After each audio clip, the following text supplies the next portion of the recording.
Hello, and welcome to Care Partner Q&A Mondays at the Inspired Memory Care Training, Education, and Resource Center at the 80th Street Residence. Hi, I'm Nettie Harper, and I'm here with Kelly Gilligan. And we're coming to you live from the Upper East Side of Manhattan. We meet here at the 80th Street Residence with our team of professional and family care partners and with the folks who live here for focus groups, pilot testing, and feedback. It's our pleasure to present Care Partner Q&A Mondays as an initiative of the Training, Education, and Resource Center.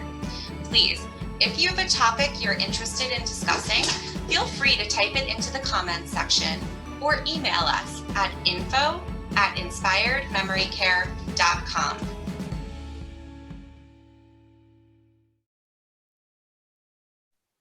Welcome everyone to Care Partner Q&A Mondays, and today we have the honor of having New York Therapy Animals. We have a few guests with us, some furry guests as well, as you may see. And so we're just going to take a moment to have them introduce themselves, and I'd love to just go ahead and start off with Nancy. You can introduce yourself. Hi, my name is Nancy George Michelson. I'm Executive Director of New York Therapy Animals, and this is my teammate, Melody. Melody is my dog. She's my toy poodle that I have trained to become a therapy dog team. We volunteer in many different places, but primarily at the Ronald McDonald House for Children with Cancer. Thank you so much for inviting us today. And next we have Amy. Hi, I'm Amy Matthews. I'm a dementia consultant, and I work with Nancy on helping our teams get ready to interact and engage with folks with Alzheimer's and related dementias. Thank you, Amy. And next up, we have Ellen. Hi, I'm Ellen Goldwyn, and this is my therapy pet, Jasmine, and we're volunteers. We're a volunteer team with the New York Therapy Animals, and we volunteer at the 80th Street Residency, as well as a public school in a READ program. And we enjoy it very much. Jazzy really loves seeing everybody. Ellen, we're looking forward to hearing more about those programs. Can't wait. And Heather. Hi, I'm Heather O'Connor, and this is Naya, and we volunteer at the 80th Street Residence, and we love to visit all of the patients there that are living with Alzheimer's. Thank you, Heather. All right, and with no further ado, Kelly and I actually have many questions for you guys because we're so excited about this program and learning more. And certainly it was brought to our attention because you guys had been visiting the 80th Street Residence, and they're near and dear to our heart. So we have a few questions, but we want to learn more about, in general, New York Therapy Animals. So first off, Nancy, what would you say is the mission of New York Therapy Animals? And then it's kind of a two-part question. Do you work primarily with individuals, families, or just organizations? Well, New York Therapy Animals is a nonprofit charity organization, and we're dedicated to bringing animal resources to human needs in healthcare facilities and educational venues. Every day, our therapy dog teams are performing acts of kindness wherever they're volunteering. Our animal-assisted interactions community programs serve people of all ages in various socioeconomic matters in areas of physical, occupational, speech and psychotherapy, and special education.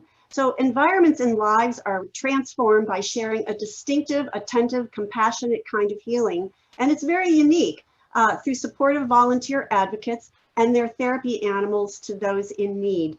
Our organization is all about education. We educate both ends of the leash, the human and their dog. And we do this in training classes and workshops and continuing education. So we offer a really extensive program to people that have a well-mannered dog that are interested in volunteering in a very unique way. So our teaching methods provide and requires initial investment of time and commitment, and we promote healthy relationships through humane education and training. So we're really making a difference in the Alzheimer's community with our therapy dog team visits. And our goals going forward now and previously is to train more therapy dog teams, to network with existing facilities, to expand our programs, and to reach more people with Alzheimer's and dementia-related issues. So we are here to help in a lot of various ways, and we're going to share that with you. You had asked me if we're working primarily with individuals or organizations. Well, our therapy dog teams volunteer in hospitals, nursing homes, children's facilities. We work one-on-one for client exposure-based therapy.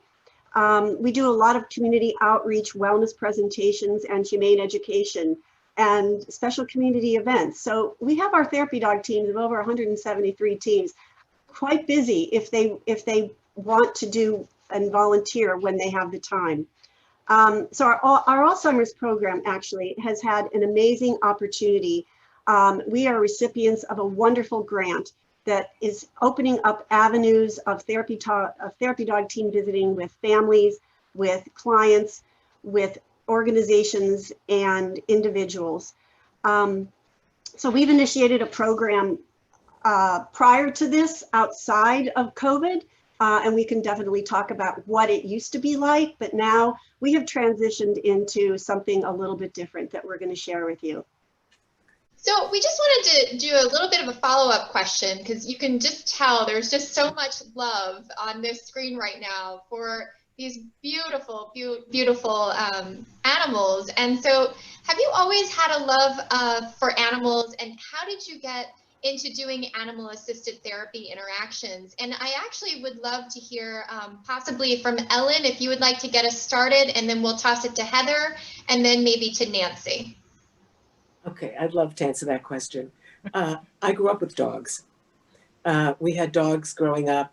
We also had fish, turtles, you know. And so when I finally was on my own, a natural thing was to have a dog. So that's why I have Jasmine. She's my second as an adult.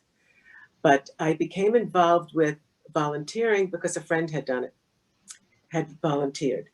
And then a friend of mine developed Alzheimer's. And I spent a lot of time with her. And I found out that that Nancy had a connection with 80th Street, the residency.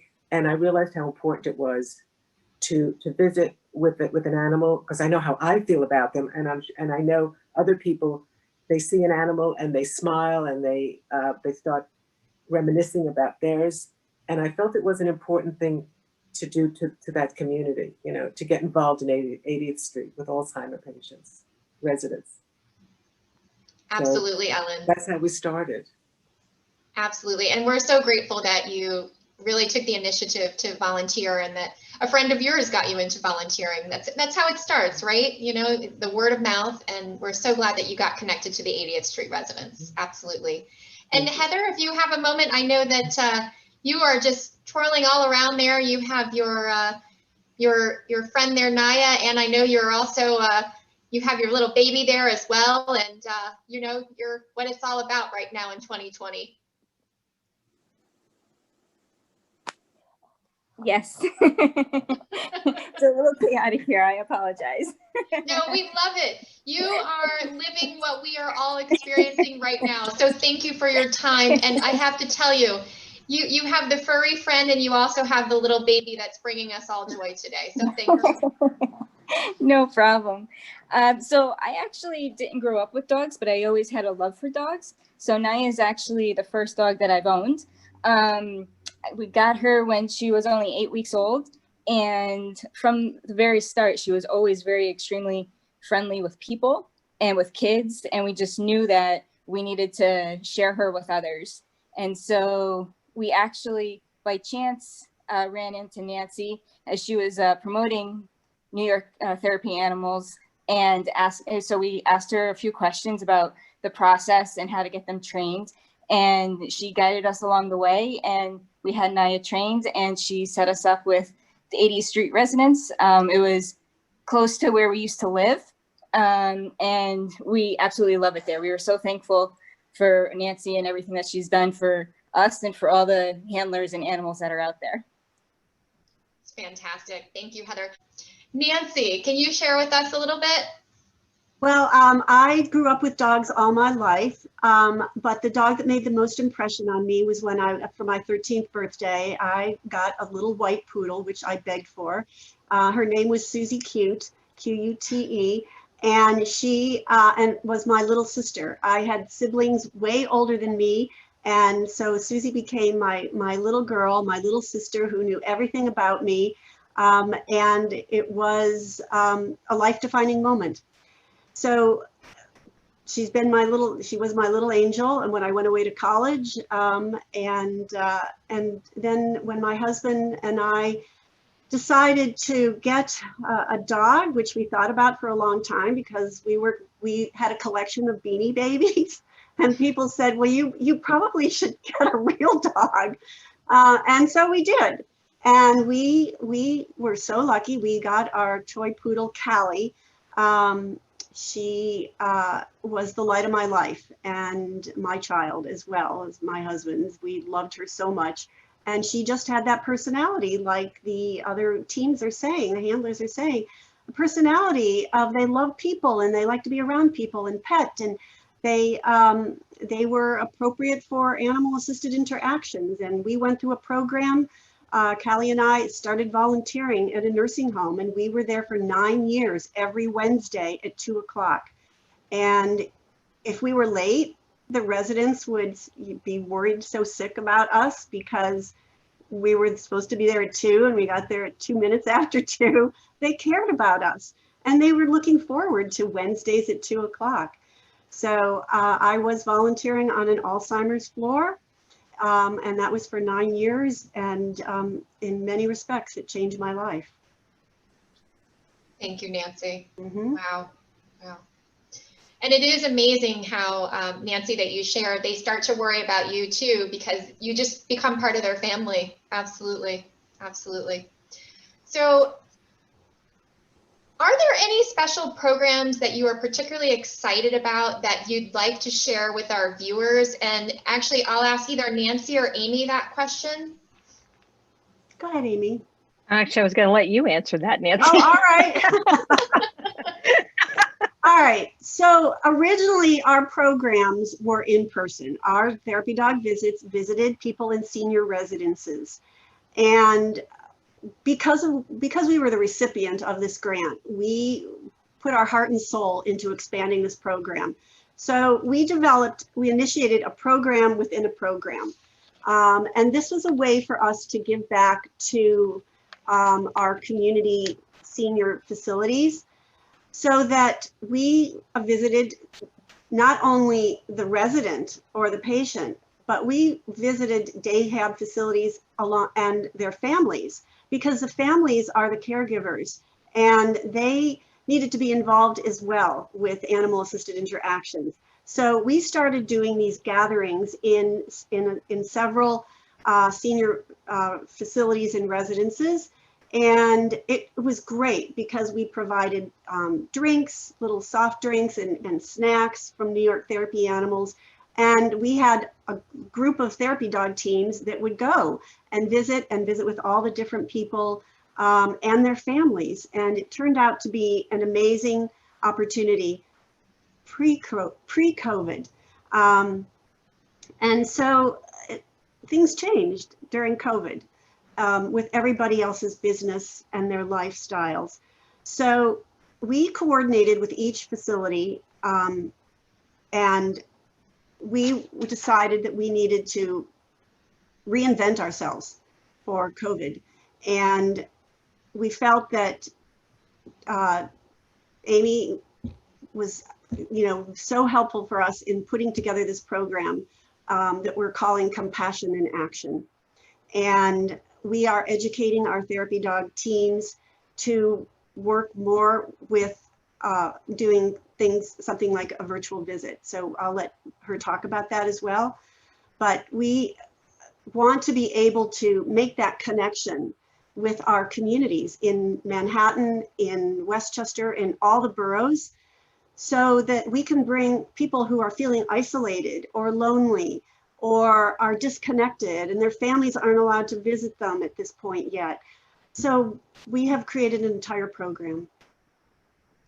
Great. And I can talk a little, as Nancy said, and I'm classifying time by BC before COVID, DC during COVID, and I'm waiting for PC post COVID. But we saw the need, and as everyone has, we've adapted. The pandemic has been particularly hard on individuals with Alzheimer's and related dementias, because one of the most important aspects of care is socialization, to help people be engaged and help maintain function. So we definitely wanted to make sure we're still there for those folks. And our compassion in action, as Nancy said, we addressed what are different things we can do to still connect with people in a meaningful way and engage them.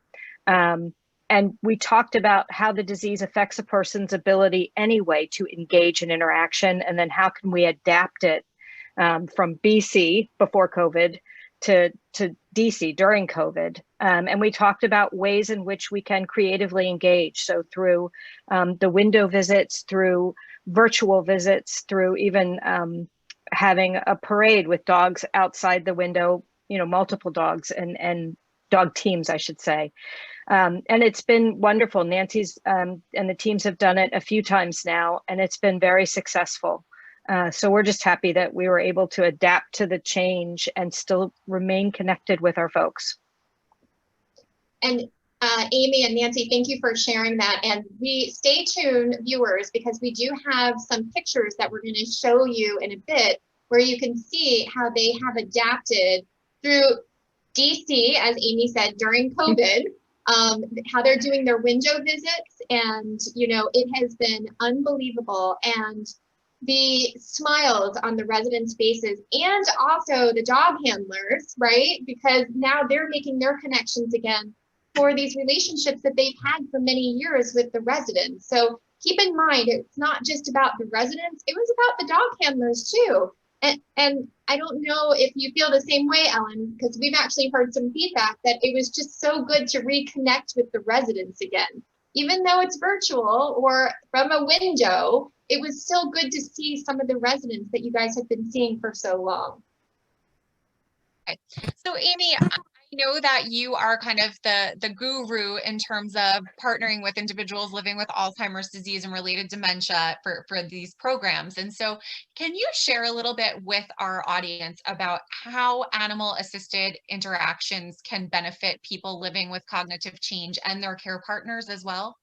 Absolutely. And I'm glad you said care partners as well, because one of the things that we always emphasize is that it's a true family disease. It's not just the person with the diagnosis that's affected, it's everybody. So absolutely, we know that through all kinds of research, and I've been in the field for just about 30 years, and I've seen it firsthand, that pet therapies, pet interactions, increase socialization with individuals with Alzheimer's and related dementias. They can also calm behaviors. They unlock opportunities to reminisce about the past and about pets. Pets are also exceptionally calming. And research has even shown that pet therapy can increase appetite because it's stimulating. It stimulates all the senses. So the benefits are immeasurable, and that's the scientific, the studies that have shown it, but I've seen it firsthand. And just a quick funny aside, when I worked in adult daycare for mid to late stage individuals, I actually had a potbelly pig that all of my participants thought were a dog. And one of my gentlemen, who didn't really speak anymore, when the pig went up to him, he looked down and he said, "Well, that's a pig." So not only does it unlock long-term memories, but it gave back speech. He knew it because he grew up on a farm. So Raleigh, my pig, tapped into his long-term memories. And that's what we see with these therapy dog teams. I can't even emphasize how much this connects and makes a difference for everybody. When it's like they say, when mom is happy, everybody's happy. When the person with the disease is happy, everybody's happy. Yeah, absolutely. I wish I got to experience a therapy pig. If I could have a therapy pig for COVID, I think I would be in good shape. Best pet ever. Yeah, no offense to the dogs on the line. We love our canine friends as well. We do. I had a dog simultaneously too, so. you got to have a dog if you're going to have a pig. You have to kind of expand. Exactly. It's a pair. I know that you've had some personal experience in this arena as well, not necessarily with a pig, but with a canine friend. And I was wondering if you'd like to share a little bit about your experience. So volunteering in a nursing home gave me a foundation of what Alzheimer's was all about.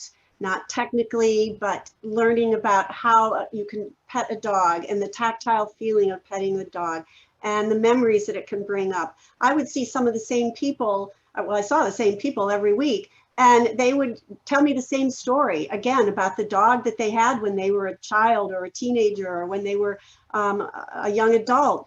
And that's one of the things is to, when we're volunteering, is to be patient and listen to these stories again and again. And my experience was I did have to listen to these stories again and again personally, because my husband was diagnosed with Alzheimer's. And I took care of him for 5 years. And it was the most rewarding and frustrating experience of my life. It was, again, one of those life-defining moments, taking care of someone with the disease. And he was under doctor's care, and we had opportunities for him to go to places. He didn't want to do anything except be with me and my dog Callie. And my dog Callie was the inspiration for my husband with Alzheimer's. She became a little tattletale because when he would try to get up in the middle of the night, she would let me know, and she would wake me and say, look, Daddy is getting dressed and it's 3 o'clock in the morning. This is all in dog speak. And he's trying to get out the door. So she told me exactly what was going to happen. And she was so intuitive about knowing his feelings, knowing his moods, and knowing his emotions, that she was my assistant caregiver. She was remarkable.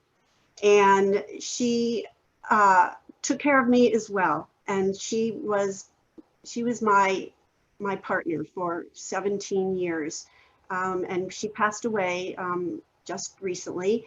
And one thing that I felt was really important was to try to keep my husband occupied, because my husband needed constant entertainment. For 4 years, I was the entertainment, taking care of him and helping him and taking him to places, etc. But I realized after 4 years, I needed help, and I started hiring caregivers, and I ended up having 3 caregivers that had schedules every 7 days a week.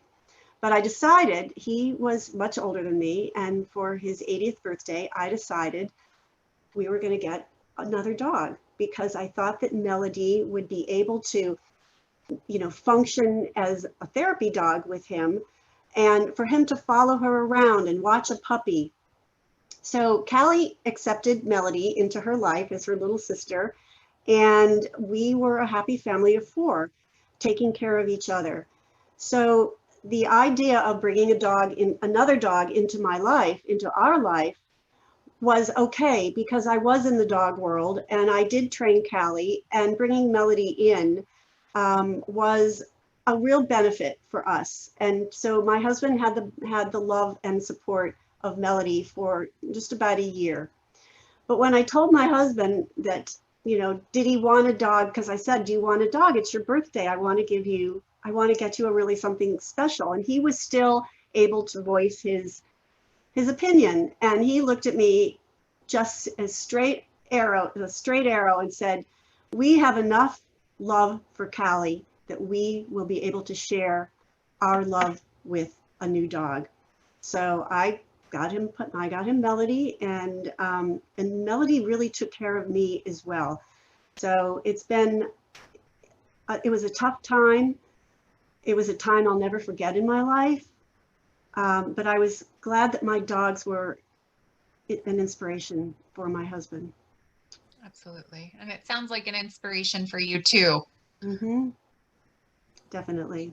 Thank you for sharing, because I know some of our viewers are kind of going through that caregiving journey at this point, and it's going to be extremely meaningful for them to hear from you.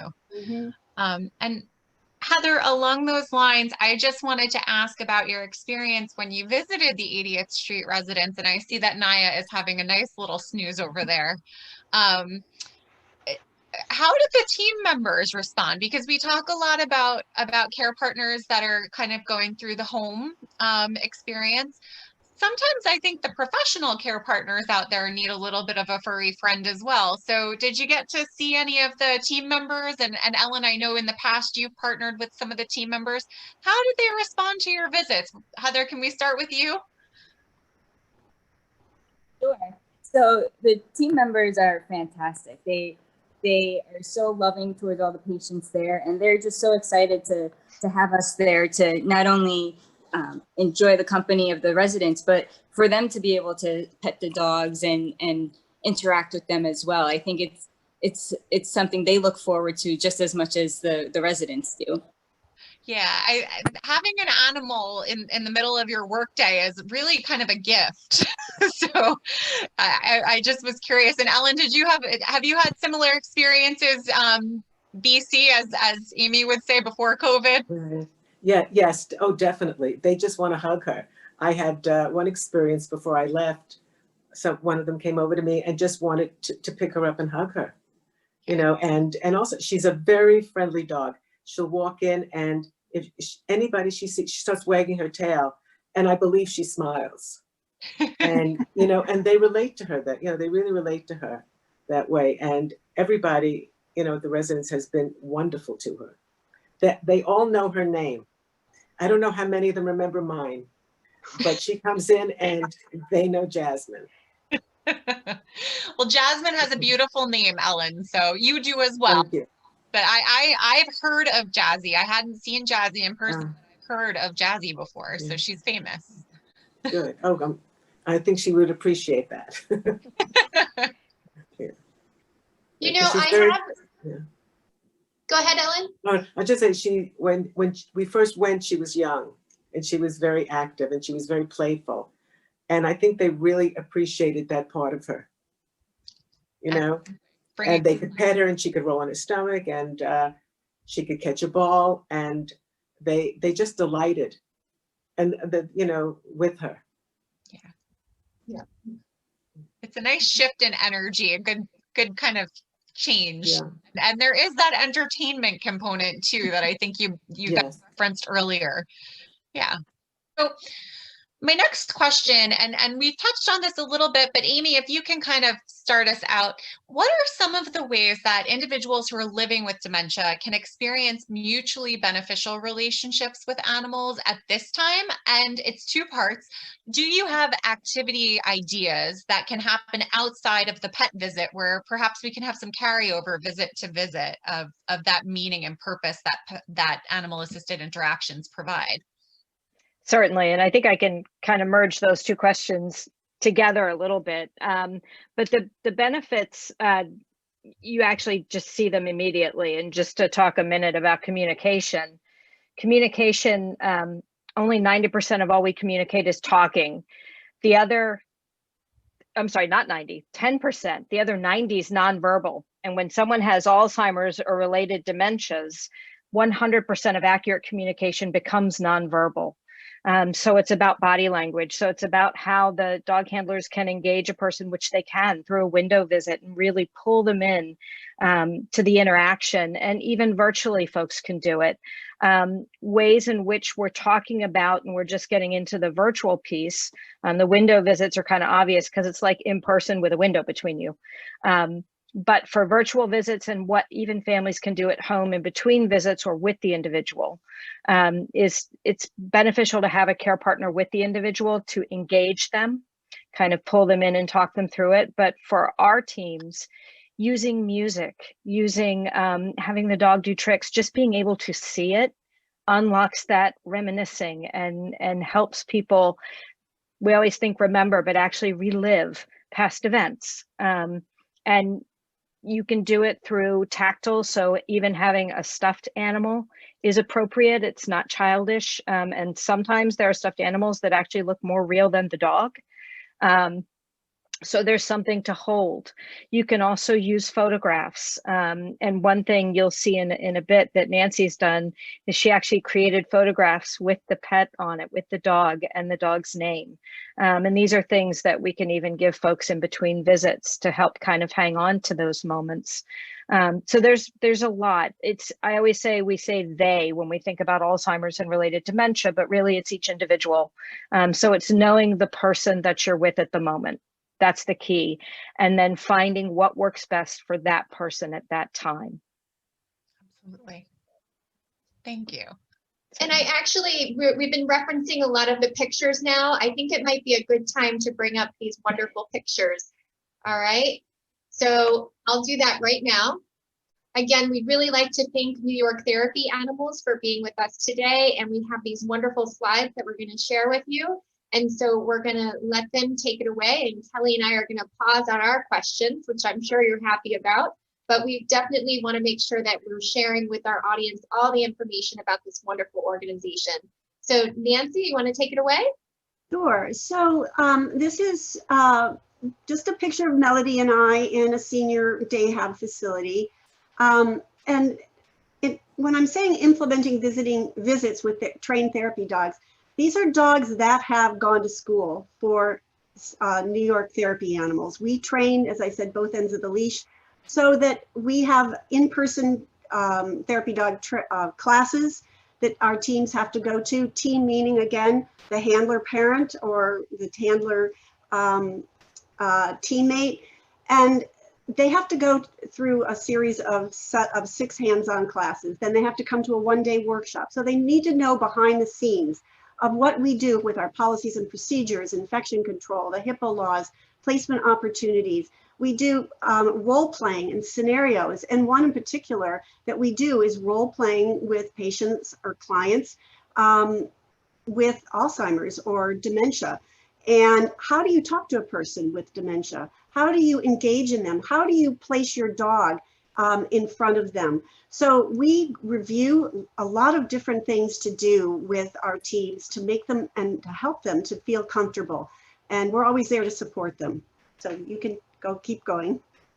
That was very thorough, Nancy. Thank you for sharing that. I don't think that people realize how much training goes into this. So thank you.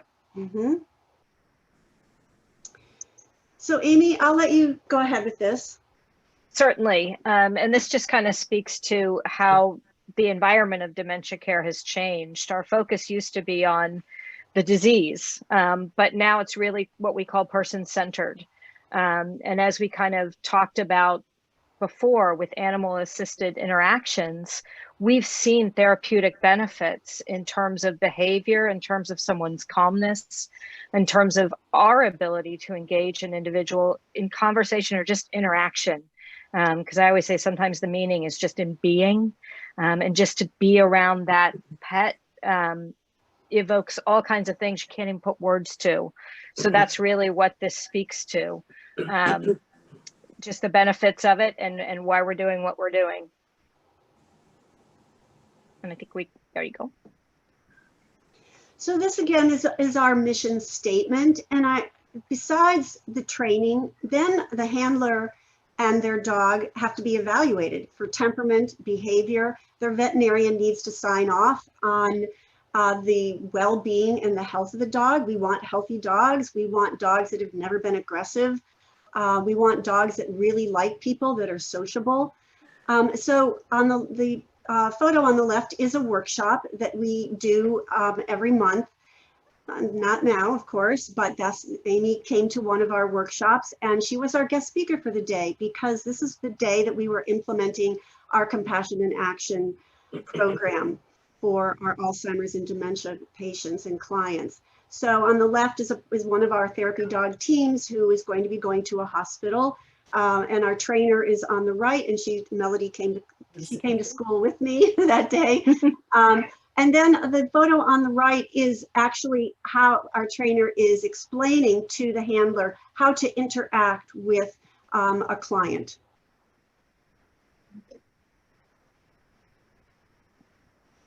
So these are some of the pictures actually from the 80th Street residence. And Amy, do you have any comments on this page? I think it's kind of what we've been saying the whole time, just the therapeutic benefits that we've seen and that multiple studies have certainly proven, and how it affects mood and behavior and even nutrition, socialization, above and beyond any medication out there. You can't beat a pet. And Ellen, what do you think when you see your darling Jasmine in these photos? Oh, it just makes me smile, really. And to think what she brings to them. You know, the joy, the smiles, the memories. I just think it's wonderful. She looks great. She looks like she's enjoying herself. You know, it's interesting. She knows who to be calm with. She knows who she can engage a little bit differently with. I'm just so pleased going there with her. And, I think we all get so much out of it. And the thing is that you go every week. You know, the idea of a routine with people with Alzheimer's is something that they look forward to, as mentioned through my experience. So Jazzy she's a superstar there. Thank you. I was so happy to have these pictures shared with us from the 80th Street residence. We just want to point out that these are, as Amy says, BC before COVID. Right. And you're going to see the wonderful creative way that they're doing it DC right now during COVID. So again, this is BC because these are actual visits in healthcare facilities. Jasmine is on the bottom there, and this is the most endearing picture of them holding hands with Jazzy resting her little head on the resident. And this is just a way of communicating with the human-animal bond. And this also can help people reminisce about their dogs. Mm-hmm. Talking about dogs is safe. It's a way that is, it's non-judgmental. You know, it will bring up these memories. It will, and then you actually feel the dog and touch the dog, and it actually lowers your blood pressure and your heart rate, as you saw in the previous screen. And it does bring out those good endorphins called oxytocin. And I was going to just add to that, you know, research has shown that 3 things can help maintain a person with Alzheimer's or related dementia longer. It's socialization, physical interaction and activity, and cognitive. And the therapy teams hit all 3 of those. And as Nancy said, certainly you see the physical benefits, but we also see the benefits in terms of unlocking those opportunities to reminisce, and also just helping. The effect of these visits can last for hours. Even when the person doesn't remember why, they're still smiling. Thank you, Amy. So this is the beginning of our Compassion in Action program. So the 80th Street residents invited us to come on a beautiful day in September with our therapy dog teams, socially distant, except for the group picture that we took, you'll see. And everyone had masks on. And so the resident was brought down one at a time with a caregiver or staff. And they opened up the window and we sat on a bench outside the window. And it was nothing but joy. It was fun. They could ask questions. They could just be in the moment with looking at a beautiful dog and their handler.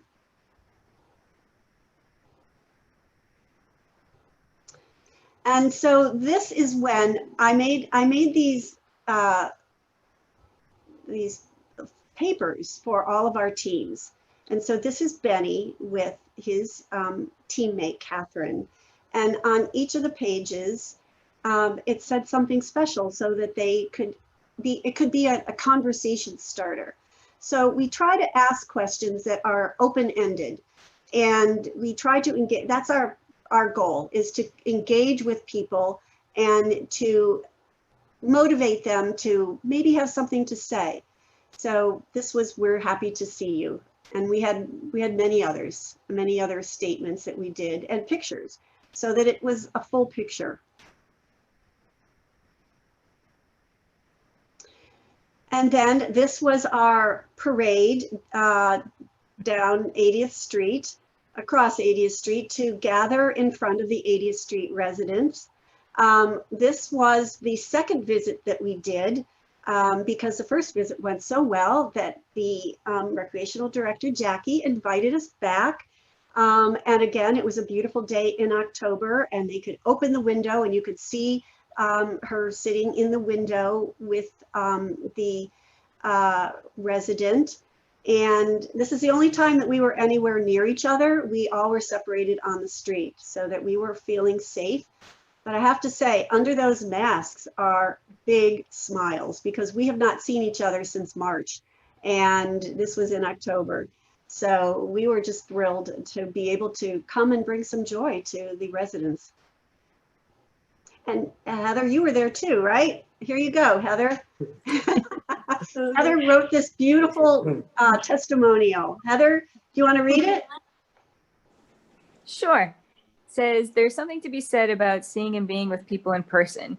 Although we were socially distant, it felt like we were much closer.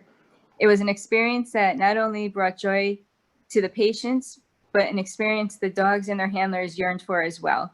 Just to be in the presence of other people and dogs put everyone in a happy and spirited mood, something that is much needed by everyone in this time of uncertainty. Very nice, absolutely. And you can see in the window, one of the residents has their stuffed animal. So that was a form of conversation as well, to be able to talk about the stuffed animal. And the residents were very happy if they could share a little bit about the meaning of their stuffed animal. And look at Naya, she's smiling. I was gonna say Naya's very photogenic. She's always smiling. She is.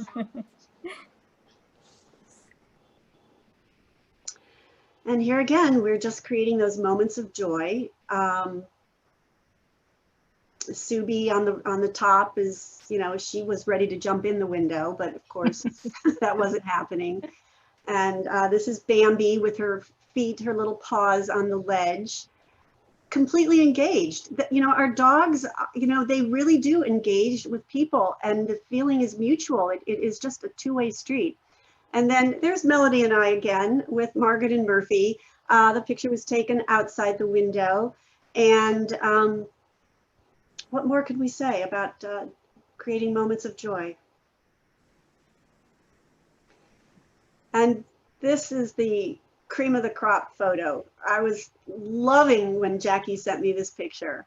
So we really mean it. This is joy. Look at Jazzy. And when the time is right, and we are safe, and we have all the medical procedures in place to be able to go back, again, we will be so happy to resume the goal of the human-animal bond. Yeah, and I think that says it all. Yeah, Ellen, do you remember that photo? Do you remember? You know, I'm trying to think. I have some memory of it. You know, there's so many memories of people just being so happy to see her, and I can't remember that one. But I'm so happy to see this resident and how happy she was to have Jazzy with her. That Very one makes your nice. heart smile. Oh yeah. So you can Definitely. see I know our teams are really missed. Therefore, again, we had to reinvent ourselves with some new ideas to engage with people. Well, it truly took your all's creativity and the flexibility of the handlers to make this happen. And we truly couldn't be more grateful for you to jump on with us today. So with that said, I know that there's more people out there that could really benefit from this service, whether it's virtual or window visits. So Nancy, I would love to put in the chat box your information on how they can get a hold of you. So I'll do that now. And if you just want to verbally let them know as I'm typing it in, that would be great. Sure, absolutely. Well,